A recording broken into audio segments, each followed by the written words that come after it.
Todas as vezes que a gente acha que a dor é X, na verdade a gente percebe depois que a gente abre esse campo, que a gente olha além do aparente, que a gente observa segundo as leis ali na constelação, a gente vai perceber que são outras coisas.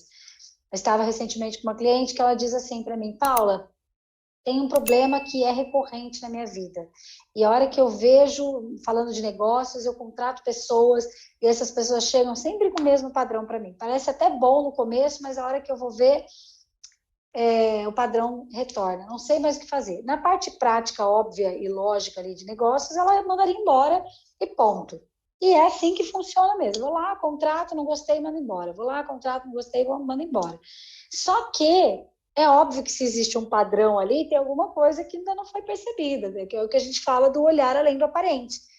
Quando a gente começa, então, a esmiuçar ali, observando na constelação, nós vamos perceber que tem alguma coisa de um padrão da família dela que ela está repetindo por lealdade, que ela não tinha percebido. Às vezes tem uma dor dela de criança em relação ao papai, em relação à mamãe, que ela ainda não tinha percebido e está deixando ela nesse movimento de chamar a pessoa sempre com o mesmo padrão. Então, tem pessoas que falam assim, mas sempre eu vou constelar minha família, por isso que chama constelação familiar? Não, não é que você vai sempre constelar a tua família, mas eu posso te dizer que 95% de todos os problemas que você vai trazer para olhar numa constelação familiar estarão diretamente ou indiretamente, mas ao mesmo tempo diretamente, relacionados a padrões que você herdou da sua família ou do seu início de vida, lá, principalmente nas suas relações de base, que não necessariamente é com pai e mãe biológico, mas nas suas relações que vêm lá da tua primeira infância, desses cuidados que aconteceram com você desde pequeno. E, na verdade, falar, mas veio das suas relações com os cuidadores, mas não tem a ver com os pais biológicos, na verdade, sempre vai ter a ver com a nossa origem biológica. Porque, por exemplo, quando a gente trata uma pessoa que foi adotada, ela normalmente não, ela sempre vai ter uma questão voltada à revolta, a uma dor de ter sido rejeitada, de se sentir abandonada pelos pais biológicos, mesmo que ela conheça a história, que ela saiba que foi certo para ela, que o pai e a mãe não conseguiam, ou que o papai e a mamãe morreu. Então, sempre a gente vai voltar para essa grande base, para essa grande origem, porque nós temos a nossa memória celular. Esses dias me perguntaram, Paula, o que é memória celular?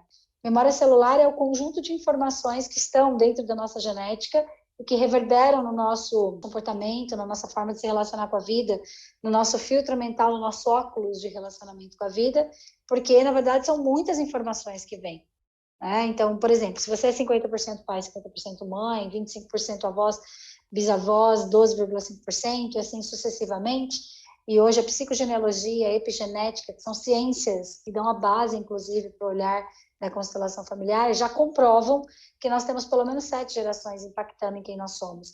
Então, nós temos muitas heranças. Tanto é que quando você vai ver, a gente está vivendo uma época de pandemia aí, nós tivemos pessoas que nunca tinham estocado alimentos e começaram a estocar alimentos desesperadamente quando fez aquele primeiro fechamento. Só que você foi ver, mas por que você está estocando alimentos? O que tem a ver você estocar alimentos?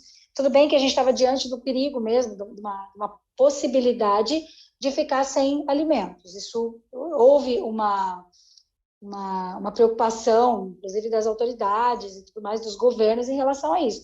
Então, era um fato que poderia sim, mas o desespero da pessoa, se a gente fosse conversar profundamente com ela, ela ia falar, mas não é meu isso. Porque não é mesmo, porque toda essa influência que a gente tem da nossa ancestralidade, das coisas que já aconteceram lá atrás, tanto de pai e mãe quanto de outras gerações, também vão impactar na gente.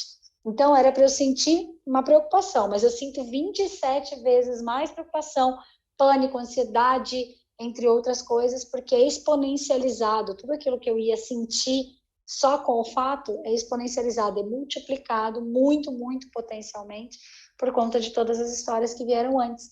Então, todas as vezes que a gente vai constelar em algum momento, a gente vai chegar ali na nossa origem, seja em relação a outras gerações, em relação ao pai e mãe, em relação à nossa história inicial de vida, de concepção até 7 anos de idade, tá?